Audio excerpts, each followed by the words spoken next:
Вітаю вас, шановні друзі. Мене звати Олександр Лащенко. Це суботнє інтерв'ю Радіо Свобода. І сьогоднішній гість Радіо Свобода – лідер кримськотатарського народу Мустафа Джемілєв. Вітаємо вас у нашій студії. Багато є про що поговорити. Перше питання таке. Ви не сидите, склавши руки, багато діяльності. На чому зосереджена зараз ваша діяльність? Внутрішні питання чи міжнародне, от як конгрес, який відбувся в Анкарі на початку серпня? Что больше? В центре внимания и вся деятельность, конечно, направлена на деоккупацию Крыма. Потому что если не будет этого, если мы не освободим Крым, то перспектив для нашего народа нет. Вдається просуватися, на ваш погляд, в цьому напрямку? Вже от 1,5 роки минуло, після так званої Кримської весни. Путін, бачите, роз'їжджає по Криму, робить заяви відповідні. Що вдається зробити на міжнародному рівні?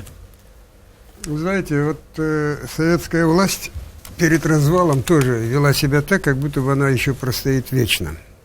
Ну, как говорят, понтуется человек. А в целом, в состоянии России, слава Богу, я никогда не думал, что буду радоваться тому, что в какой-то стране плохо. Но сейчас я вынужден радоваться, потому что эта страна оккупировала мою страну. Сейчас ситуация такова, что, я думаю, не так долго осталось этому режиму. Путинскому? Да, потому что санкции все-таки дают о себе знать. Просто такие экономические подсчеты. Они вот за год с лишним месяца оккупации в результате санкций потеряли где-то 156 миллиардов долларов. Это примерно треть валютно-резервного запаса России. Если таким темпом пойдет, то остается еще 2 года с несколькими месяцами. Но я думаю, темпы будут нарастать, особенно если будут реализованы планы по полному эмбарго на закупку нефти и газа, а это основные валютные поступления России, то эти сроки значительно уменьшатся. Ми ще повернемося до пана Путіна. Щодо внутрішньої ситуації в Україні. Створена посада урядового уповноваженого, так? У питаннях кримськотатарського народу. От одне з останніх рішень Кабміну. Як ви оцінюєте це рішення? І хто може обійняти цю посаду? Собственно говоря, это была наша инициатива. Задача заключается в том, чтобы создать лоббистские группы по всему свету, в первую очередь в Северной Америке. Это охватывает Соединенные Штаты и Канаду. Мы направляем туда своего представителя, они будут создавать там группу, потом будем в Брюсселе, в других странах, для того, чтобы говорить о проблеме Крыма. Потому что создается такое впечатление, что очень многие люди не осведомлены о том, что произошло и в каком состоянии сейчас находится Крым. Я просматриваю вот в интернете на всех языках, через Google, по крайней мере, понимаю смысл, о чем говорится. Во многих странах, особенно азиатских, там Таиланд, Вьетнам, там повторяется все, что говорит Москва. Такое представление, что будто бы жители Крыма там сами так хотели этой оккупации, и сейчас они так счастливы, поэтому, дескать, никаких проблем нет. Не только страны вот этой Юго-Восточной Азии, но даже такие страны, скажем, Греция, Армения, Сербия, тоже повторяется вот эта вот пропаганда. В европейских странах очень много таких вот зомбированных людей. Russia Today они всегда просматривают. Поэтому мы думаем вести очень такую хорошую работу. Дивіться, справді, те, що ви зараз кажете, у Росії судять українську військовополонену Надію Савченко. Великий розголос цього судового процесу. От прокурор оголосив термін, який би він хотів би, щоб суд зрештою присудив. Сенцова 23 роки за так званий нібито вчинений тероризм, Кольченку 12. Ці судові процеси – центри уваги ЗМІ, так чи інакше. Я уже пребываю год в вашей прекрасной стране, смотрю ваш телевизор.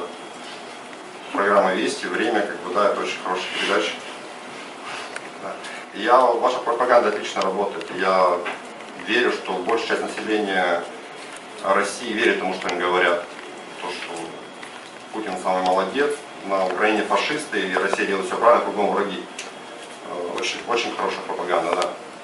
Но я также понимаю, что есть люди более умные, как вы, например, да, вот здесь власть прибежавшие. Вы прекрасно понимаете, что нет никаких фашистов на Украине, что Крым забрали незаконно, а ваши войска присутствуют на Донбассе.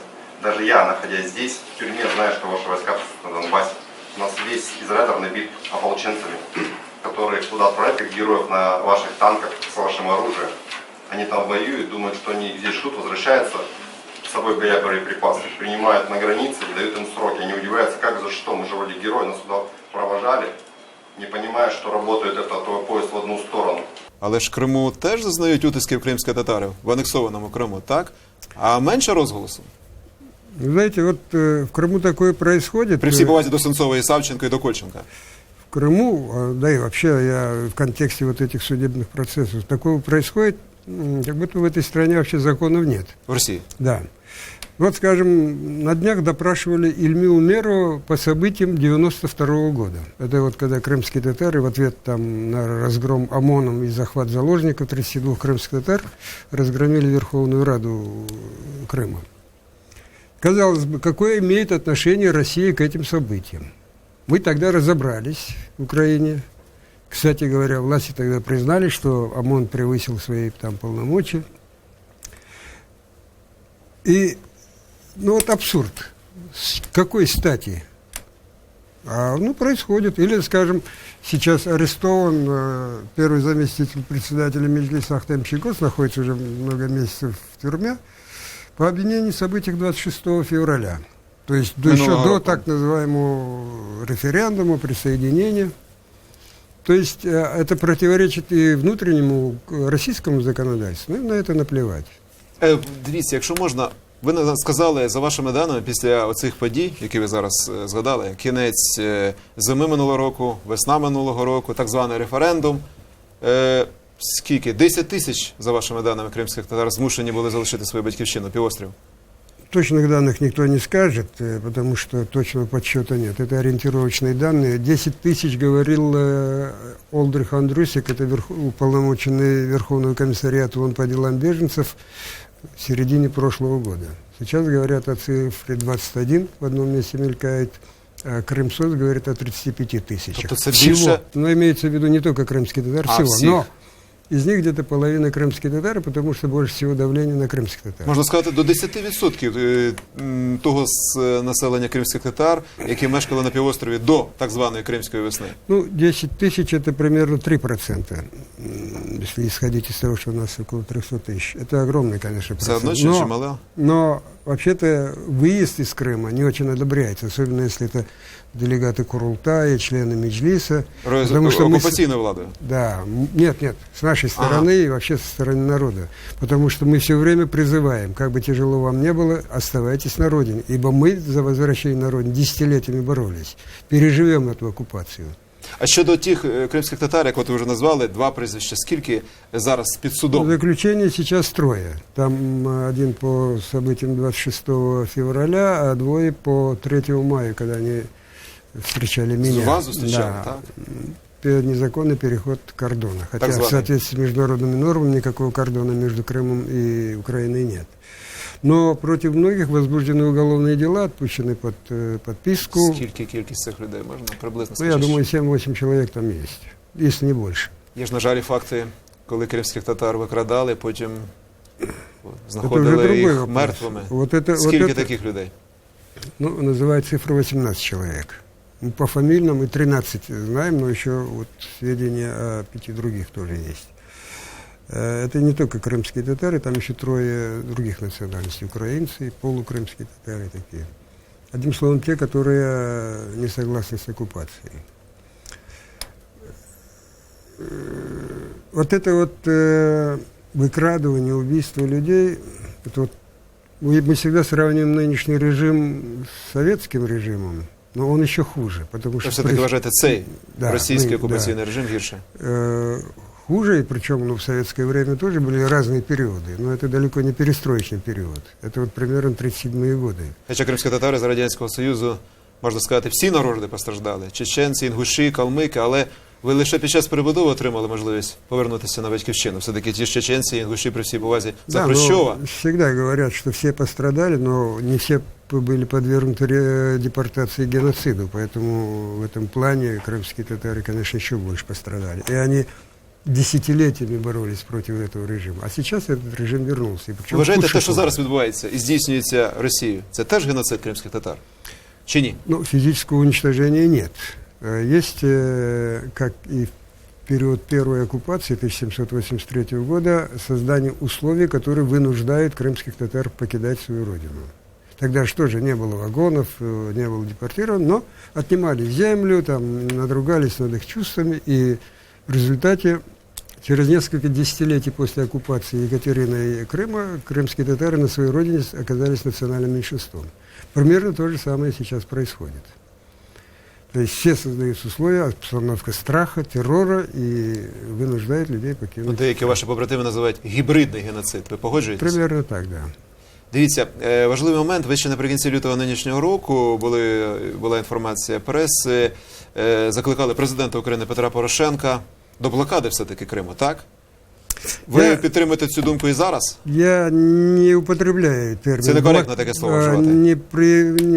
Я не употребляю этот термин, не блокада это. Наоборот, я считаю, что передвижение людей с украинскими паспортами должно быть облегчено. Но другое дело, надо ли нам кормить оккупантов? Надо ли нам электричество туда подавать? Я не за то, чтобы они там голодали или там были без света, но это обязанность оккупантов, пока эта территория находится под их юрисдикцией. Но не юрисдикцией, а фактически под их властью. Я понимаю, что, скажем, доставка продуктов паромом там, или самолетами многократно дороже, но почему мы должны беспокоиться о казне России? Але ж ті ж самі 300 тисяч ваших співвітчизників залишаються в Криму. Так вот как раз таки, в первую очередь, вот эти 300 тысяч и те, которые сохраняют надежду на возвращение Крыма, все время возмущаются. И первые вопросы, которые они приезжают, говорят, до каких пор вы будете кормить оккупантов? То самі вони Да, підтримують. мы, говорят, Таку мы ідею. выдержим. Витримають. И, вы знаете, люди радуются, когда там выключают свет. Говорят, наконец-то Украина что-то начала делать. Она вспомнила о нас.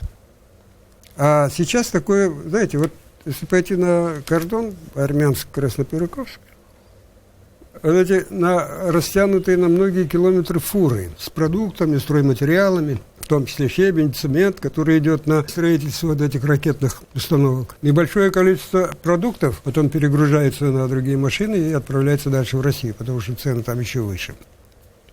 И вот эти люди, которые говорят, вот мы беспокоимся о наших гражданах, которые в Крыму, чушь, лицемерие и ложь. Українські політики ви маєте на увазі? Не политики, в первую очередь это вот те бизнесмены, которые на этом зарабатывают.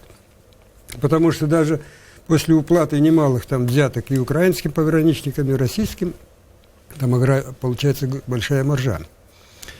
Только вот эта мотивация. Они совершенно не думают ни о тех, которые там под оккупацией, и ни о суверенитете, территориальной целостности. Поэтому мы всегда настаиваем о том, что надо это прекратить. Стосовно того, що роблять і Україна, і, власне, окупант Росія, от резонансна була інформація, російська преса залюбки її пропагувала, нібито почався процес побудови моста цього, так, багатостраждального, через Керченську протоку. Як ви це оцінюєте? Я думаю, это блеф. Они вот это вот пропагандируют. Ну, там делается какая-то видимость, но это, я думаю, нереально, неосуществимо пока. И тем более это прямое нарушение нашей территориальной целостности. В конце концов, если там развернутся военные действия, мы имеем право разбомбить этот мост тоже. Я знаю, что это было поручено Ротенбергу. Так, з того самого кооперативу озера Да, Володимира на него Путіна, сейчас один з наложены найближених. санкции, поэтому вряд ли они что-то это смогут сделать. Но пропагандистская кампания о том, что вот мы, дескать, сделаем мост и обеспечим нас всех, это для, так сказать, поддержания духа оккупанта, это делается. Нагадаю, що гостем студії Радіо Свобода є лідер кримського татарського народу Мустафа Джемілєв. Отже, ми розглянули політику держави, що здійснила анексію Криму. А тепер все ж таки я попрошу вас приділити увагу саме українській політиці. Ви є депутатом Верховної Ради, ви один із чільних народних обранців у списку пропрезидентського блоку Петра Порошенка.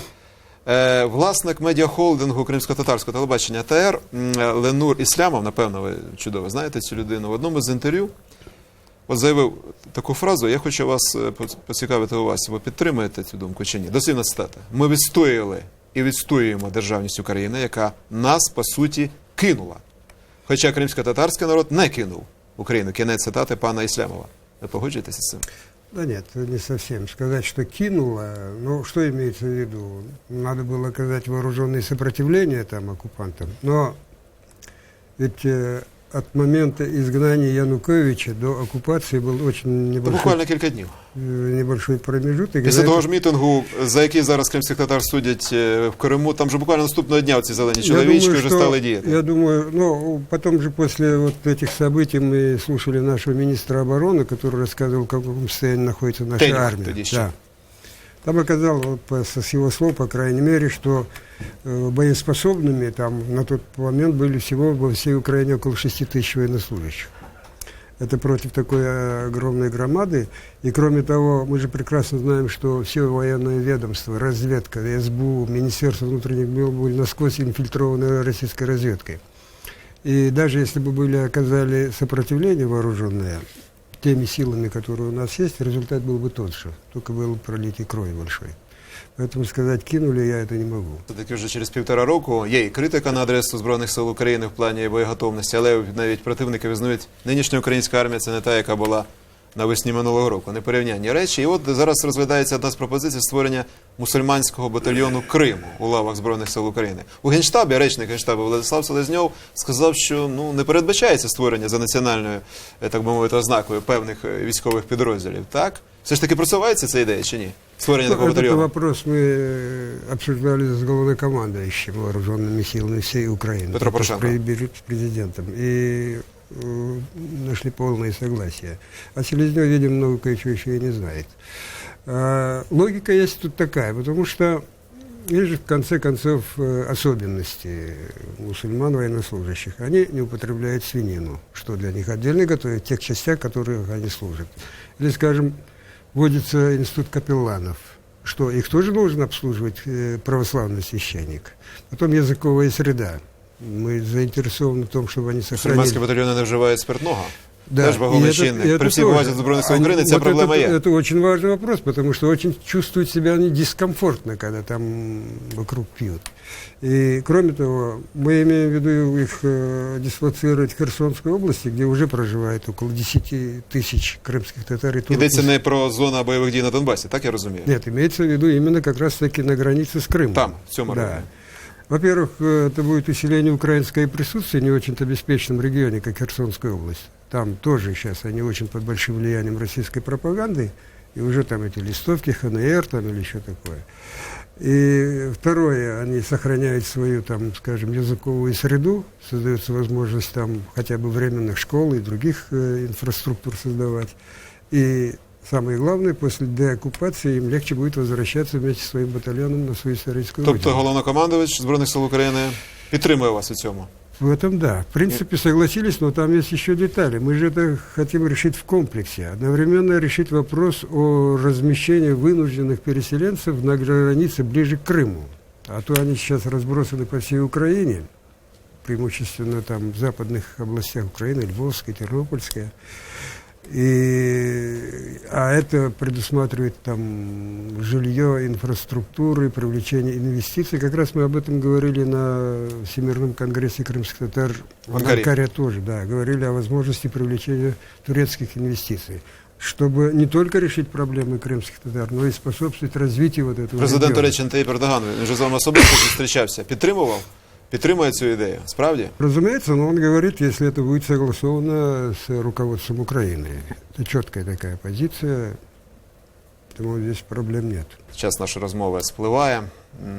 Якщо ви погодитеся дати відповідь на таке запитання, 2 вересня цього року Верховний суд Російської Федерації має розглянути апеляційну скаргу на вирок вашому синові Хайсеру, засудженого до 5 років в'язнення в Краснодарі в Росії. Якісь новини можете повідомити? Можливий прогрес у цьому? І можливо все-таки, щоб Хайсер повернувся в Україну? Требования Европейского суда по правам человека, требования российского законодательства, украинского законодательства, чтобы он был немедленно экстрадирован в Украину. Київ звернувся з цією вимогою до Да, Москви. дважды Уже вот развернулся, еще одно. никакого ответа нет. Рассчитывать на то, что они будут соблюдать, особо нет. Я думаю, что они будут его продолжать держать заложником.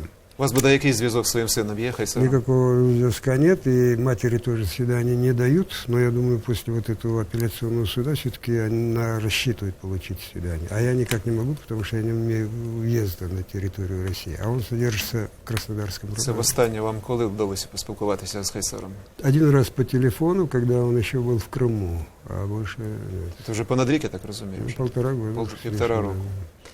Ну і знову ж таки Володимир Путін, як я обіцяв, повернемось до цього візиту президента Росії на територію окупованого Росією ж Криму. Він сказав, що Україна, мовляв, винувата в ескалації на Донбасі. І також Володимир Путін, котрий заявив, що майбутнє окупованого Криму визначили самі кримчани. Дослівна цитата. К сожалению, мы сегодня наблюдаем эту эскалацию, и вина за это не лежит на ополчении Донбасса, она на противоположной стороне. Надеюсь, что до открытых прямых крупномасштабных столкновений дело не дойдет. Что касается соглашения Минск-2, полагаю, что никакой другой альтернативы для урегулирования ситуации нет. И в конечном итоге, безусловно, мир восторжествует. Наша задача в том, чтобы минимизировать потери, с которыми мы придем к этому миру. Будущее Крыма определили люди, которые живут на этой территории. Они проголосовали за воссоединение с Россией. Все. Точка. Ви мали змогу, доволі унікальну для українських діячів, особисто поспілкуватися з Володимиром Путіним в березні минулого року по телефону. Тривала була розмова. Я так вам поставлю запитання. Якби у вас була можливість зараз з Путіним поспілкуватися, ви б погодилися на це чи ні? І друге, якби погодилися, що ви йому сказали? Я бы, наверное, сказал то же, что и говорил тогда. Я ему сразу тогда сказал, когда он мне говорил, давайте подождем 4 дня, вызначится сами крымчане, или нет, он сказал не крымчане, крымский народ. Вот такой вот термин у него был. Я когда ему сказал, что этот референдум никто признавать не будет, какой же это референдум под дулами автоматов? И самое лучшее, конечно, в первую очередь, если вы хотите как-то оказывать нам помощь, а он об этом говорил, что решить все наши проблемы, что мы вообще будем счастливы в России, да.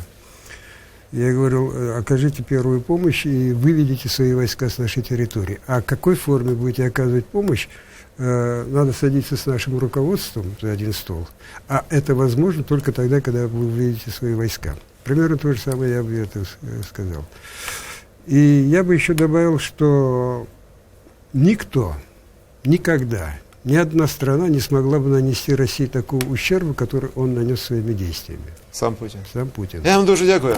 Це весь час, що у нас був сьогодні на розмову з лідером кримськотатарського народу Мустафою Джемілєвим. Дякую, що ви прийшли до нас. Бажаю вам успіху в тому, що ви робите. Провів ефір Олександр Лащенко. Дякую вам, друзі, за увагу.